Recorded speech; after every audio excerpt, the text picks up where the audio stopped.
Hi everyone, thanks for joining me today at the art table. I'm going to do a little quick experiment and we'll see how this turns out because I have to get to work, but I was in the mood to paint something, so I want to try something. I'm going to do a little something different. So today I want to tell you about the colors I used first. I used a transparent Pyro Orange and mixed that up with, I mixed every single color that I'm using today.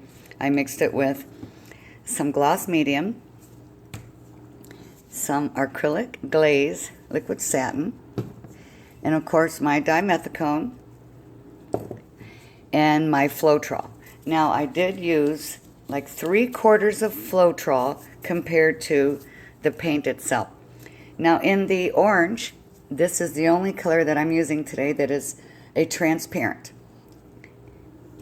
And I put a little bit of Pyro Red in there, like 3 drops.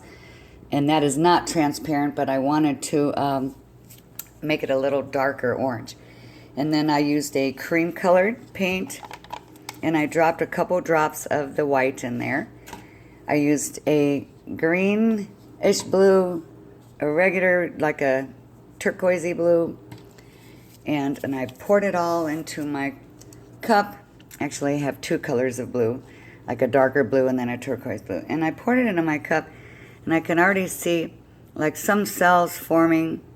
And I don't care if I get any cells or not. I'm not really going for any particular look.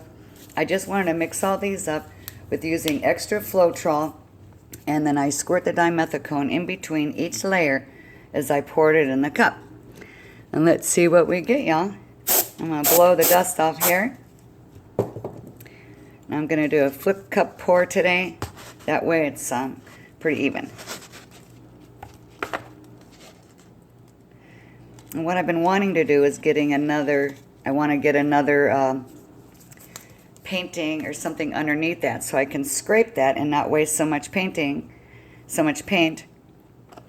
And I can possibly use it on another painting. I do want to do a negative space painting soon, so I want to show you guys what that's all about. I don't care if I get all the edges. I kind of like it the way it drips off the sides. Actually, I think I'm going to actually cover the edges. Get my little scooper thing here. So I want more orange in there. A little more orange. I don't want the colors to get muddy.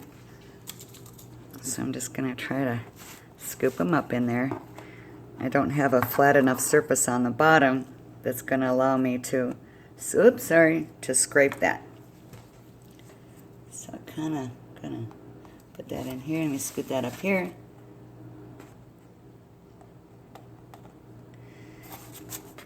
This isn't flat on the bottom, so it's kind of hard to get that covered. I don't have a little catcher. I haven't had time to do one, but I do see like on the bottom here, I use my fingertips sometimes, and sometimes I put little push pins in the bottom too. I wanted some more orange in there. And I'm looking at the sides of this. It looks really cool.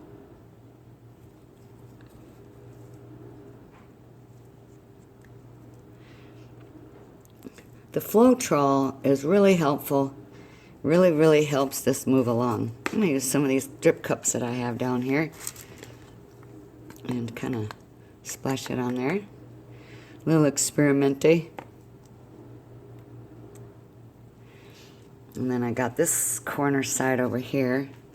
I'm actually, it's kind of turning too much. I was turning it as I was painting the sides here, and I don't like it to be all that spread out that much.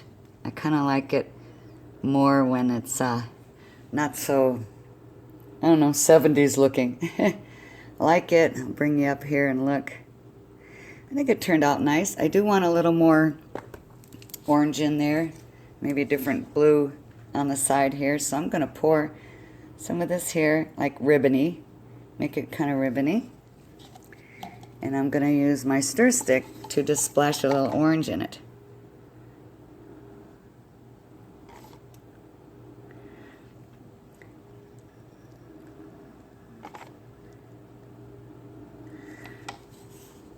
Thanks for joining me, guys. I'm having fun. It's nice to do something like this before I go to work. And that's kind of orangey over there, but I'm going to make it more orange because it's got a little cream in there that kind of muddles the color. Now I'm going to give this a little toss.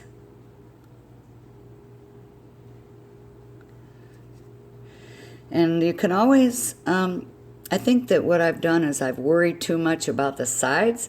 See how like you can see some of the canvas there?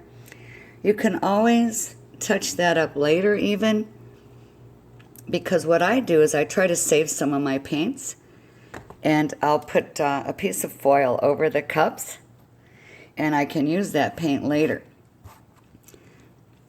Okay, now what I'm going to do is take these gloves off and maybe take a torch to that really quick and see what that looks like.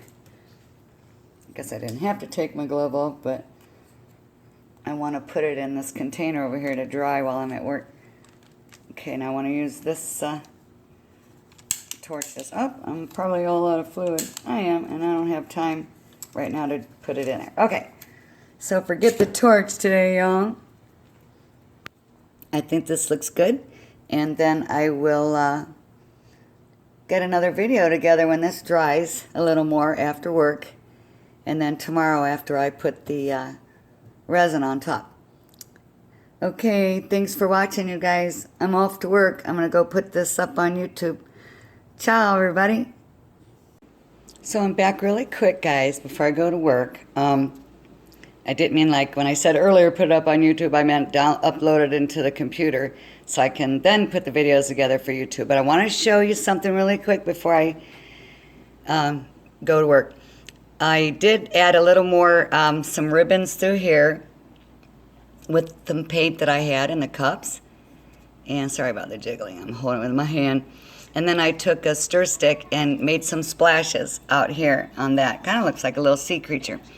And then I wanted to show you something that I do while the paint's drying, usually about 10 minutes after I set it down in the container to put the lid on it for no dust on there. I take this stir stick and I run along the edges to get any of the drips that were down there, because I don't want it to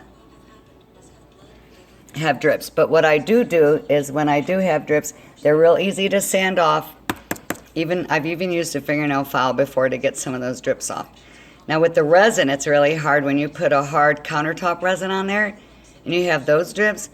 You have to wait till it's completely dry, and then you can go ahead and use an X-Acto knife if you heat it up and scrape those off, or you can try to sand it. The only time it would be hard is if you use an old record, because you don't want it to crack. Even with the resin on there, it can crack because there isn't resin on the other side.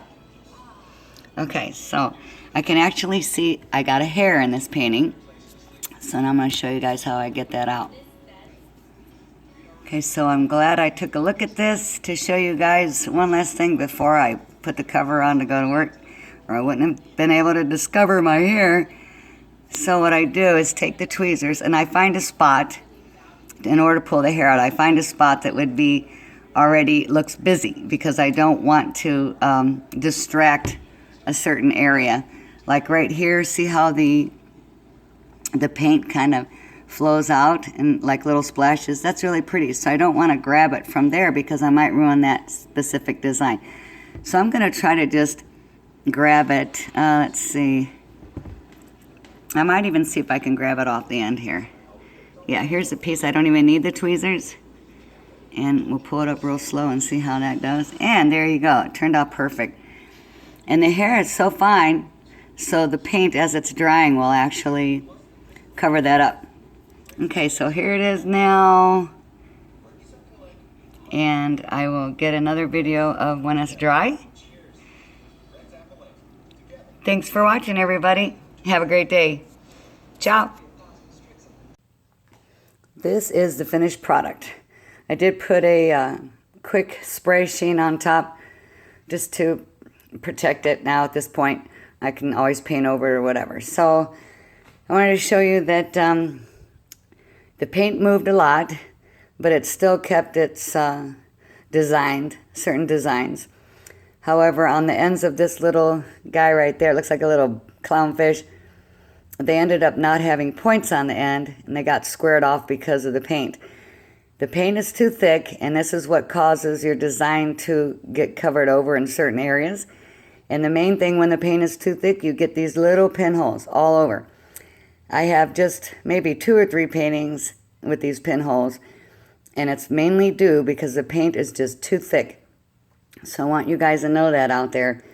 You have to dilute your paints and use a good mixture of your gloss mediums and your dimethicones and, you know, mainly your Floetrol. So as long as it's thinned out and maybe a little bit thinner than the consistency of honey, you won't have those pinholes and have this problem. So if you notice on the sides, all the sides are nice and cleared out. There's not one pinhole on any of the sides. And that's mainly because by the time the paint slides down to the sides, it's pretty thinned out. So that's the answer to why you have pinholes. And this was turned out pretty good anyways. So, all right, well, that's the final product and all about thick paint and pinholes. Thanks for watching.